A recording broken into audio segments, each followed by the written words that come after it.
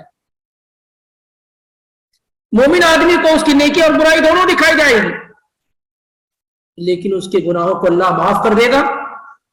اس کے گناہوں کو اللہ کیا ہے معاف کر دے گا.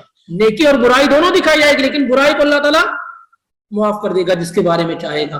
اور کافر کو اس کی نیکی اور برائی دونوں دکھائی جائے گی، لیکن نیکیوں کو اس کے منہ پر دے مارا جائے گا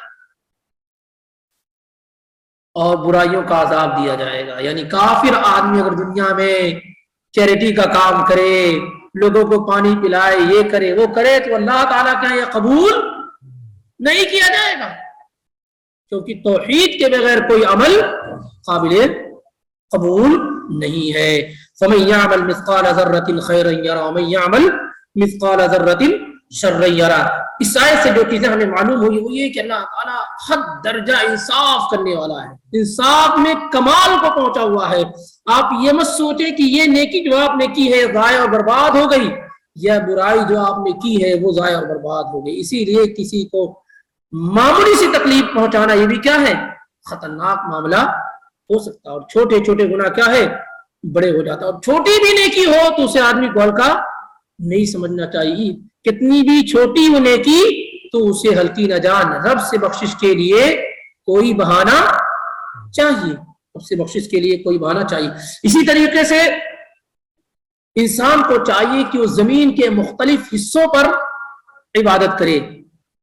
اور اس سے پہلے بھی بات ذکر کی جا چکی ہے، امام ابن سعدی نے ذکر کیا ہے کہ جب گواہی دے گی زمین تو زمین کے مختلف حصوں پر کیا ہے عبادت کرنی چاہیے. ایسا نہیں کہ کوئی پرٹیکولر کوئی جگہ خاص کر لیجئے، جیسے ابھی جہاں فرض پڑھتے ہیں وہی نوافل وغیرہ سب کچھ کرتے ہیں. تو جگہ کیا آدمی، حدیث میں بھی کہا کہ آدمی کو جگہ بھی بدل لینی چاہیے.